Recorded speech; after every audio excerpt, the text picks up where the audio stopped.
Our secret taste recipe is to cook with lemon care. Kutties Healthy Samayal. Hello friends, welcome to Kutties Healthy Samayal. Be positive, be healthy. நம்ம சேனலை subscribe பண்ணாதவங்க subscribe பண்ணிவிட்டு பக்கத்தில் இருக்க bell பட்டனை click பண்ணிக்கோங்க. All ஆப்ஷனை click பண்ணுங்கள். அப்போ தான் நாங்கள் போடுற எல்லா வீடியோஸோட நோட்டிஃபிகேஷன்ஸ் உங்களுக்கு வரும்.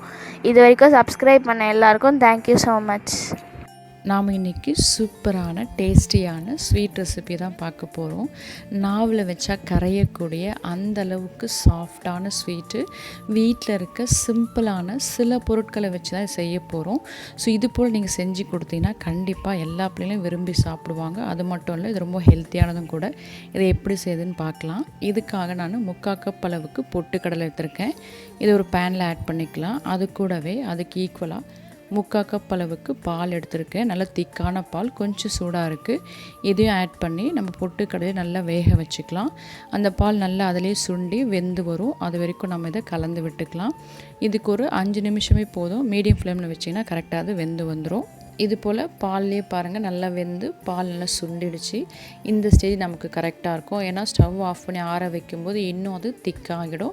அவ்வளோதான், ஆற வச்சாச்சு. இது ஒரு மிக்ஸி ஜாரில் ஆட் பண்ணிக்கலாம். ஆட் பண்ணும்போது பாருங்கள் அதில் பாலே இல்லை. இது கூட 2 ஏலக்காய் ஆட் பண்ணிக்கலாம். இது கூடவே ஒரு 10 பாதாம் தோல் உரித்து ஆட் பண்ணிக்கிறேன். அது கூடவே 10 முந்திரி ஆட் பண்ணிக்கிறேன்.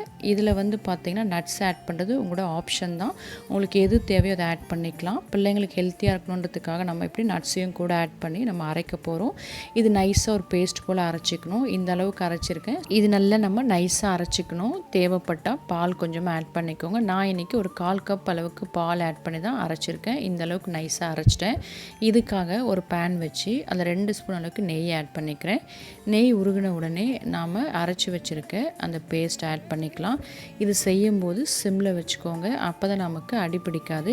அதே போல் பேன் ரொம்ப சூடான பிறகு நீங்கள் நெய் ஆட் பண்ணி இந்த பேஸ்ட் ஆட் பண்ணால் சட்டு உங்களுக்கு அடி பிடிச்சிரும். ஸோ கொஞ்சம் உங்களுக்கு சூடானா போதும். இப்போ நான் இது கூட ஒரு 1/2 கப் அளவுக்கு சூடான பால் ஆட் பண்ணிக்கிறேன். இப்போ ஆட் பண்ணுற பால் நல்லா சூடாக இருந்தால் நமக்கு கட்டிகள் இல்லாமல் நம்மளால் மிக்ஸ் பண்ண முடியும். ஆறின பால் ஆட் பண்ணிங்கன்னா சட்டுன்னு உங்களுக்கு கட்டி ஆகிடும். ஸோ மிக்ஸ் பண்ணும்போது கரைக்கிறது கஷ்டமாக இருக்கும். இது போல் நல்லா மிக்ஸ் கொடுத்துட்டே இருக்கணும். அப்போ தான் நமக்கு கட்டியாகாது, அடிப்பிடிக்காது. இது நல்லா திக்காக வந்த பிறகு நாம் ஒரு 3/4 கப் அளவுக்கு நாட்டு சர்க்கரை ஆட் பண்ணிக்கலாம். இது ஹெல்த்தியாக இருக்கணுன்றதுக்காக தான் நாட்டு சர்க்கரை ஆட் பண்ணுறேன். நீங்கள் வெல்லம் கூட கரைச்சி ஆட் பண்ணிக்கலாம். இல்லை ஒயிட் சுகர் கூட ஆட் பண்ணிக்கலாம். அது உங்கள் விருப்பம் தான். அதே போல் இதை ஆட் பண்ணுற அளவும் உங்கள் டேஸ்ட்டுக்கு போல் கூட குறைய ஆட் பண்ணிக்கோங்க. நான் ஆட் பண்ணுற அளவு மைல்டாக இருக்கும் ஸ்வீட்னஸ். உங்களுக்கு இன்னும் அதிகமாக வேணும் 1 கப் வரைக்கும் நீங்கள் ஆட் பண்ணிக்கலாம். இது கூட 1 ஸ்பூன் அளவுக்கு நெய் ஆட் பண்ணிக்கிறேன். டோட்டலாக பார்த்தீங்கன்னா நான் ஒரு 4-5 ஸ்பூன் நெய் ஆட் பண்ணியிருப்பேன். அவ்வளோதான் இதுக்கு தேவைப்படும். அடுத்ததாக இது கூட 1/4 ஸ்பூன் அளவுக்கு சால்ட் ஆட் பண்ணி நல்லா மிக்ஸ் பண்ணி விட்டுக்கலாம். ஏன்னா எந்த ஸ்வீட் செஞ்சாலும் இது போல் சால்ட்டு கொஞ்சமாக நீங்கள் ஆட் பண்ணி செஞ்சிங்கன்னா ஸ்வீட்னஸை என்ஹான்ஸ் பண்ணி கொடுக்கும். அந்த டேஸ்ட் ரொம்ப நல்லாயிருக்கும்.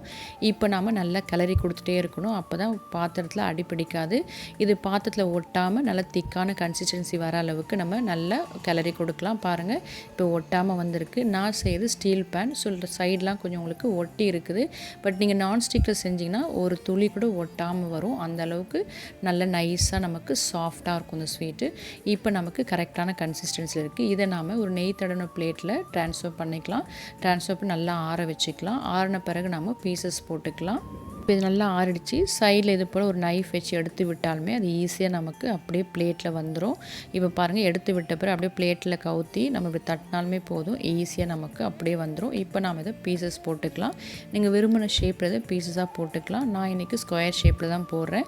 இப்போ நான் பீசஸ் போடுறேன். இதை சர்வ் பண்ணிக்கலாம். கட் பண்ணும்போதே உங்களுக்கு தெரியும் அவ்வளோ சாஃப்டாக இருக்குது. நாவில் அப்படியே கரையக்கூடிய சாஃப்டான டேஸ்டியான ஒரு ஸ்வீட் ரெசிபி தான்.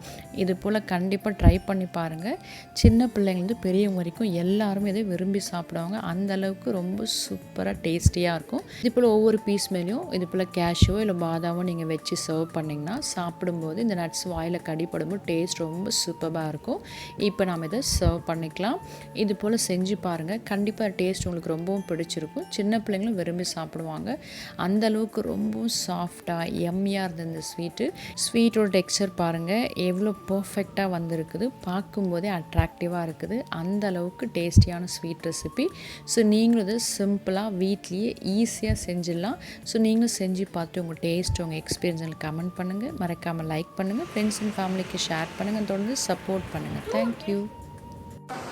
Yummy tasty. நீங்களும் ட்ரை பண்ணுங்க, என்ஜாய் பண்ணுங்க, ஹெல்த்தியாக இருங்க.